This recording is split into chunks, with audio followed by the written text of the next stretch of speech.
오늘 내어드림이라는 제목의 말씀을 잠깐 나누겠습니다. 오늘 본문을 보시면 여호야김이 다스리던 때에 주신 말씀이다, 이렇게 말씀을 합니다. 1절에 유다의 왕 요시야의 아들 여호야김이 다스리기 시작한 때 여호와께로부터 이 말씀이 임하여 이르시되, 요시야가 31년을 다스렸고 무기또 전투에서 애굽의 바로느고에게 죽임을 당합니다. 그리고 나서 곧바로 여호아하스가 왕이 되는데 3개월 만에 폐위가 되고 요시야의 아들인 여호야김이 다시 왕이 됩니다. 그때 이제 주신 말씀이라는 거죠. 2절에 이렇게 말씀하세요. 여호와께서 이와 같이 말씀하시니라. 너는 여호와의 성전뜰에 서서 유다 모든 성읍에서 여호와의 성전에 와서 예배하는 자에게 내가 너에게 명령하여 이르게 한 모든 말을 전하되 한마디도 감하지 말라. 사실 하나님이 주신 말씀을 하나도 감하지 않는 건 너무 당연한 겁니다. 당연한 거죠. 당연한 겁니다. 하나님의 말씀을 뺀 거는 근데 누구냐면 예레미야가 아니고 그 말씀을 듣는 백성들이었습니다. 그들이 하나님의 말씀을 듣고 뺄 건 빼고 내가 이제 허용할 건 허용하고 이렇게 했죠. 그때 하나님께서 이렇게 말씀하셨어요. 3절에 그들이 듣고 혹시 각각 그 악한 길에서 돌아오리라. 그리하면 내가 그들의 악행으로 말미암아 그들에게 재앙을 내리려 하던 뜻을 돌이키리라. 너는 그들에게 이와 같이 이르라. 여호와의 말씀에 너희가 나를 순종하지 아니하며 내가 너희 앞에 둔 내 율법을 행하지 아니하며 내가 너희에게 나의 종 선지자들을 꾸준히 보내 그들의 말을 순종하라고 하였으나 너희는 순종하지 아니하였느니라. 내가 이 성전을 실로같이 되게 하고 이 성을 세계 모든 민족의 저주거리가 되게 하리라 하셨느니라. 근데 그들은 하나님의 말씀을 듣지 않았습니다. 그래서 그 결과가 요즘에 우리가 계속 묵상하고 있는 유다의 역사입니다. 그들은 바벨론에 의해 침략 당할 거고 나라가 멸망할 겁니다. 그들이 이것 때문에 우리는 안 망해라고 생각했던 세 가지가 있다고 말씀을 드렸죠. 다윗 왕조를 계승하고 있고 우리는 또 뭐죠? 종교개혁을 이뤘고 그다음 예루살렘 성전을 가지고 있다. 이 세 가지 때문에 자기들 안 망한다고 확신했지만 사실 어떤 것도 그들을 지켜주지 못했습니다. 그들은 결국 어떤 소망도 남지 않게 될 겁니다. 예레미야는 하나님의 명령대로 그 말씀을 유다 백성들에게 다 전합니다.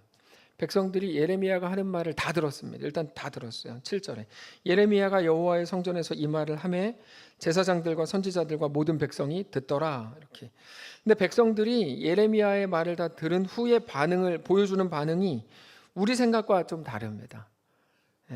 8절을 보시면 예레미야가 여호와께서 명령하신 말씀을 모든 백성에게 전하기를 마침에 제사장들과 선지자들과 모든 백성이 예레미야를 붙잡고 이르되 너가 반드시 죽어야 하리라. 그러니까 그들은 예레미야를 붙잡고 네가 반드시 죽어야 된다. 그래, 마치 오케이, 우리가 망하고 죽는다면 우리 잘못이니까 그렇게 되겠지. 근데 내가 죽기 전에 너를 먼저 죽일 거다. 이렇게 이제 말을 하는 거죠. 그러면서 그들이 예레미야를 죽이려고 했던 이유가 9절에 나옵니다. 어찌하여 너가 여호와의 이름을 의지하고 예언하여 이르기를 이 성전이 실로같이 되겠고 이 성이 황폐하여 주민이 없으리라 하느냐 하며 그 모든 백성이 여호와의 성전에서 예레미야를 향하여 모여드니라. 예레미야, 네가 우리에게 대해 나쁘게 말했다. 야, 너 우리 성전이 다 망하고 이렇게 황폐하게 될 거라고, 우리가 다 끌려가거나 죽는다고, 그러면서 이제 기분 나쁘다는 거죠.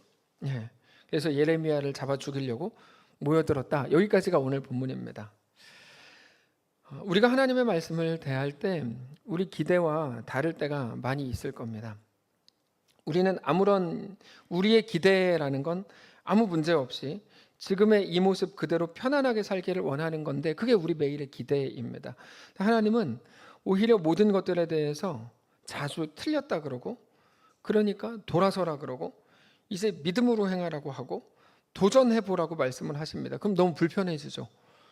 왜 이런 걸 자꾸 나한테 시켜? 이렇게 불편해집니다.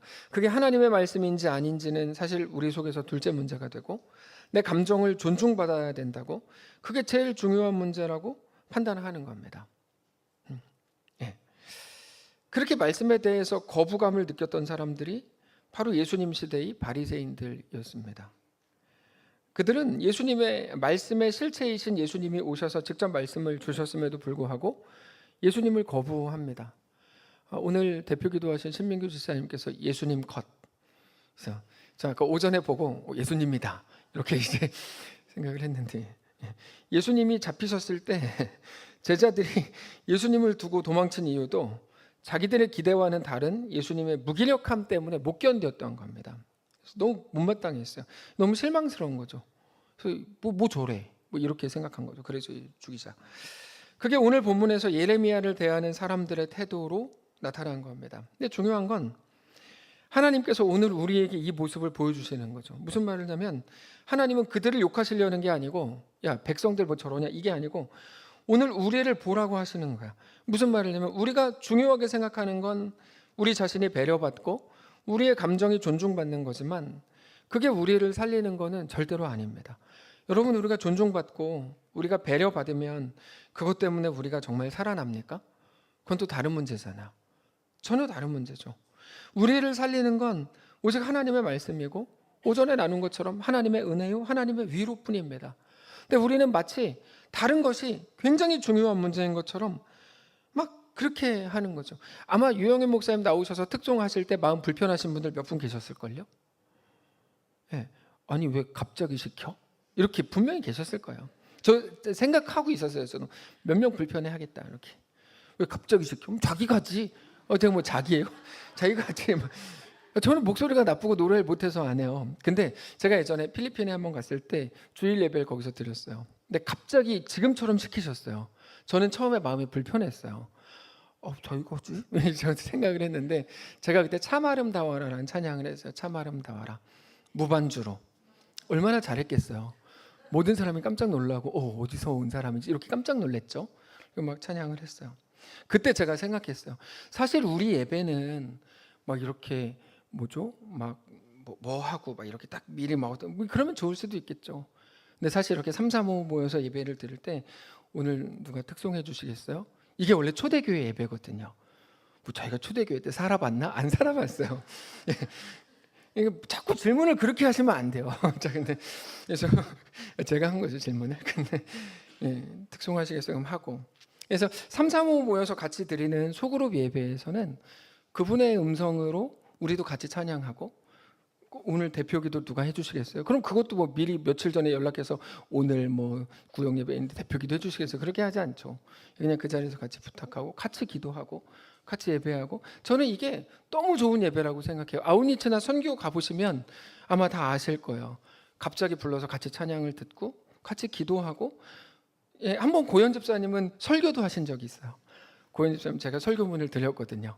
그래서 그대로 읽으시면서 말씀을 전하면 그분의 음성으로 질리거나 졸리지 않은 저의 음성이 아니라 그분의 음성으로 같이 하나님 말씀을 듣고 나누고 저는 이런 게 아주 굉장히 매력적이라고 생각해서 오늘 유영현 목사님께 부탁을 드렸어요. 무슨 말씀을 드리고 싶은가 하면 뭐 저의 변호를 하려고 하는 게 아니고 우리가 배려받고 존중받으면 그게 내가 살아나는 방법이냐 하는 거죠. 그거는 완전히 다른 겁니다. 우리를 살리는 건 오직 하나님의 말씀 하나입니다. 그래서 우리가 가장 중요하게 매일같이 점검해야 되는 건 뭐냐면 내 자신이 하나님의 말씀 앞에 어떻게 엎드리고 있는가, 우리 자신을 하나님 앞에 어떻게 내어드리고 있는가 하는 겁니다. 결국에 하나님께 내 자신을 내어드리는 것이 가장 중요한 거죠. 결국 그게 가장 중요한 문제입니다. 우리는 우리에게 대한 하나님의 마음을 알아야 됩니다. 자, 우리가 예수를 믿는다는 게 어떤 의미인지 생각해 봅시다. 하나님은 당장 우리를 만족시키고 순간적으로 우리 상황을 바꿔주시고 하는 분이 아닙니다.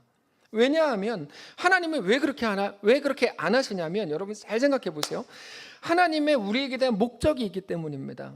하나님은 우리를 더 잘하게 하고 더 크게 하셔서 하나님을 닮은 하나님의 백성, 하나님의 자녀로 삼으셔서 우리와 영원히 5년 10년이 아니라 영원히 다스리는 자들로 우리를 세우실 작정이시거든요. 그러려고 우리의 이 땅에서의 시간과 상황과 사건을 우리에게 주시는 거예요.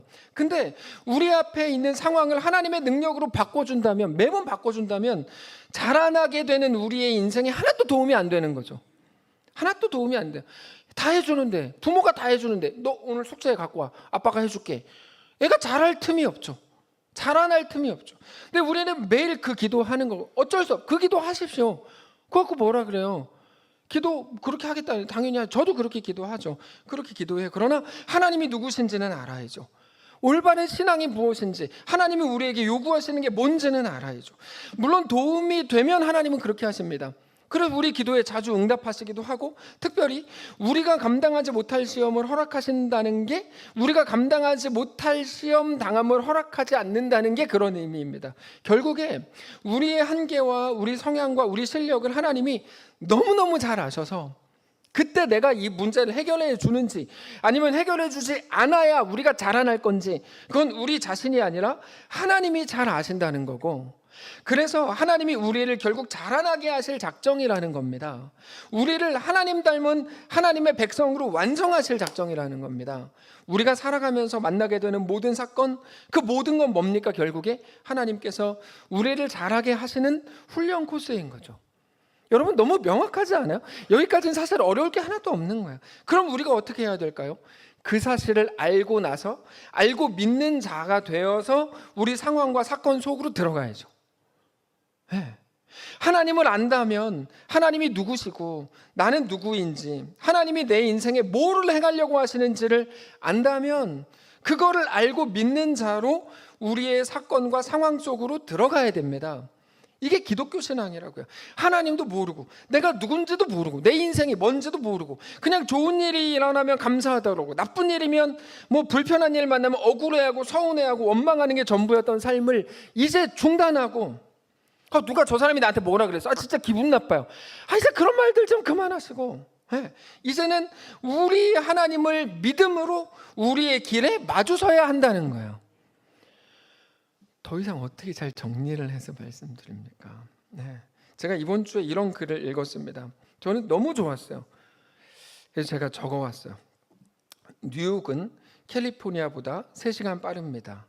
하지만 그렇다고 캘리포니아가 뒤처진 것은 아닙니다. 어떤 사람은 22살에 졸업했습니다. 하지만 좋은 일자리를 얻기 위해서 5년을 기다렸습니다. 어떤 사람은 25세에 CEO가 되었습니다. 그리고 50세에 사망했습니다. 반면 어떤 사람은 50세에 CEO가 되었고 90세까지 살았습니다. 어떤 사람은 아직도 미혼입니다. 반면 다른 사람은 결혼을 했습니다. 오바마는 55세에 은퇴했습니다. 이 미국인이 쓴 글입니다. 그리고 트럼프는 70세에 시작했습니다. 세상의 모든 사람들은 자기 자신의 시간대에서 일합니다. 당신 주위에 있는 사람들이 앞서가는 것처럼 느낄 수 있습니다. 어떤 사람들은 당신보다 뒤처진 것 같기도 합니다. 하지만 모두 자신만의 경주를 자신만의 시간에 맞춰서 하고 있는 것뿐입니다. 그런 사람들은 부러워하지도 말고 놀리지도 맙시다. 당신은 자신의 시간대에 있을 뿐이고 당신도 당신의 시간대에 있는 것뿐입니다. 인생은 행동하기에 적절한 때를 기다리는 것뿐입니다. 그러니 긴장을 푸세요. 당신은 뒤처지지 않았습니다. 이르지도 않았습니다. 당신은 당신의 시간에 아주 잘 맞춰서 가고 있을 뿐입니다. 저는 이 글을 이렇게 읽는데 되게 좋았어요. 그치, 저게 신앙인의 글이지. 누가 쓴 건지는 모르겠지만 한국인들은 너무 비교하잖아. 그래서 지난번에 김현우 집사님을 만났을 때 김현우 집사님 저한테 그러더라고요. 목사님 맨날 30살에 죽는다고 안 했나요? 예수님보다 더 오래 살 수 없다고, 30세 이상 살면 안 된다고 맨날 그러지 않았나요? 근데 벌써 아직까지 머리가 하얗게 할아버지가 될 때까지 사셨네요. 이렇게 이제 김현우 집사님이 얘기했어요. 한국인들은 너무 비교를 많이 하다 보니까, 비교를 너무 하다 보니까 누구는 몇 살에 뭐를 했는데 너는 그 나이 먹도록 뭐 하고 있어? 이런 말들이 너무 막 가슴을 막 아프게 하는 거죠. 제가 지금 깜빡 생각이 안 나는데 누가 했던 말인가 지금 생각이 안 나는데, 인생의 3가지 최악 중에 하나가 비교하면서 내 시간을 보낸 것이라고, 그분도 외국인인데 그분이 그런 말을 하셨어요. 근데 아까 읽은 그 글을 이렇게 제가 읽고 또 읽다 보니까 그렇지. 근데 하나님이 우리를 대하시는 방식이 정확히 그거거든요. 정확히 그거죠. 그래서 다른 사람들보다 뒤처진 것 같아서 스스로 자책할 것도 없고, 여러분 결혼 정년기라는 말 자체가 악한 말이에요. 그런 말이 결혼 정년기가 그런 말이 어디 있어? 그런 말이 있죠. 근데 이제 그런 게 어디냐요? 그런 말은 있는데 그런 게 결혼 정년기라는 게 어디 있어요, 세상에. 내가 결혼하는 게 결혼 정년기고 하나님이 은혜 주시면 결혼 안 할 수도 근데 하여튼 하나님께서 우리에게 어떻게 대하시고 어떻게 행하시느냐에 따라 다른 거지.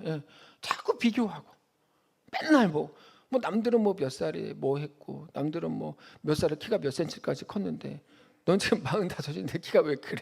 이게 뭐냐, 이게 말도 안 되는 거죠. 하나님이 우리를 대하시는 방식에 대해서 여러분 우리가 알아야 됩니다. 아셔야 돼요. 모르는 사람처럼 그냥 자꾸 그 사건 속에 들어가시면 안 됩니다. 안 됩니다. 우리가 그리스도인이고 하나님을 믿는다면, 여러분 제가 아까 그 유아세례 받을 때 서약하신 분들한테 꼭 부탁드렸어요. 서약을 안 듣고 내 하시는 분들 많은데 듣고 내 하세요. 이렇게 꼭 듣고 내 하세요. 그랬더니 제가 꼭 듣고 내 하겠다고 이렇게 했어요. 여러분 잘 들어보세요.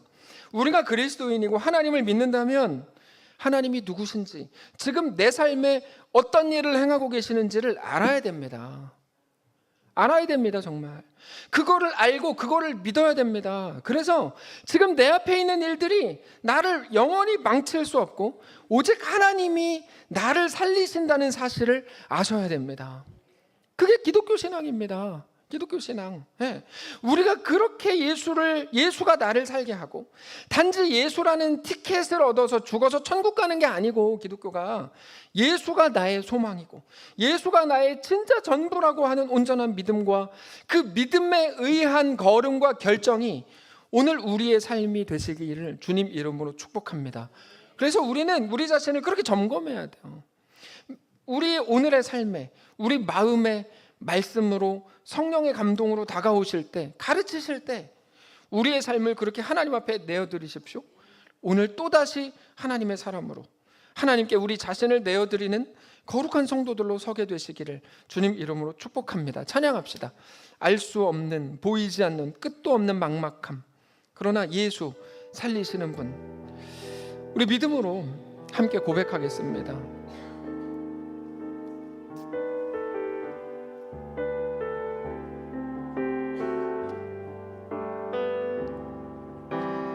알 수 없는, 보이지 않는, 끝도 없는 막막함, 디딜 곳도 머물 곳도 쉴 곳도 없는 삶, 이 어둠 속 암흑한 가운데를 홀로 바라보시는 분, 아무도 없는 이곳으로 다가오시는 그 한 사람, 예수, 예수, 예수, 살리시는 분, 예수, 예수, 예수로 사네, 예수로 사네, 그 힘으로 서네, 예수와 가네, 그의 길로 걷네, 그 안에서 보네, 그 영광을 보네, 예수로, 예수의 삶으로, 예수로 사네, 예수로 사네, 그 힘으로 서네, 예수와 가네, 그의 길로 걷네, 그 안에서 보네, 그 영광을 보네, 예수로, 예수의 삶으로 사네. 하나님, 우리를 살리는 것이 무엇인지 알기를 원합니다. 아니, 우리는 알고 있습니다. 하나님, 우리를 살리는 하나님의 은혜, 하나님의 위로, 하나님의 말씀을 따라 우리의 삶을 살게 되기를 원합니다. 하나님을 알고 믿는다고 하면서도 마치 아무것도 정리되지 않은 그래서 우왕좌왕하고 지금 어떤 당황스러운 일을 만나면 이게 어떻게 하지? 뭐지? 하나님은 나한테 왜 이러지? 이게 전부였던 우리가 이제는 정돈된 자들로 우리가 만나는 모든 일들 앞에서 하나님이 누구신지 생각하고 내가 누구인지, 하나님은 내 인생 속에 무엇을 이루겠다고 약속하셨는지를 기억하고 그 믿음으로 우리 인생을 넉넉히 살아가는 그렇게 멋진 주의 백성들 다 될 수 있도록 인도하시옵소서. 하나님, 주의 도우심이 필요합니다. 성령의 깨닫게 하시는 은혜가 필요합니다. 담대하게 하시는 하나님의 역사가 필요합니다. 우리를 도우시고 우리와 함께 하시고 이 땅을 살아가는 동안에 하나님을 뜨겁게 사랑하고 하나님께 순복하고 하나님과 믿음으로 그렇게 동행하는 우리가 되게 하시옵소서. 하나님, 우리에게 여름을 주셨으니 감사합니다. 이 뜨거운 여름 주님 앞에 더 뜨겁게 내어드리게 하시고 우리 인생과 우리 가진 모든 것들을 하나님 사실 내 거 아니었습니다. 하나님의 것이었습니다. 고백하면서 정직히 하나님 앞에 나아가는 우리 모두의 삶이 되게 하시옵소서. 이번 한 주 각자의 가정에서, 각자의 일터에서, 각자의 생활 현장에서 어려운 일을 만날 때마다 성령님 그들을 도우시고 오늘의 이 말씀이 생각나게 하시고 이제까지 해본 적 없는 고백, 이제까지 하지 못했던 결정과 그 멋진 담대한 걸음들이 우리 속에서도 시작이 되는 꿈 같은 한 주가 되게 하시옵소서. 감사드리며 살아계신 우리 주 예수님의 이름으로 기도합니다. 아멘. 이제는 우리 구주 예수 그리스도의 은혜와 하나님 아버지의 다함없는 사랑과 성령의 교통인도 역사 위로 함께 하심의 은사가 이 시간 주를 바라보며 예수 안에 허락된 그 길을 믿음으로 담대히 걷기를 소원하는 사랑하는 모든 성도들 머리머리 위에, 그들의 가정 위에, 사랑하는 이 교회 위에 이제로부터 영원까지 함께 계실지어다. 아멘.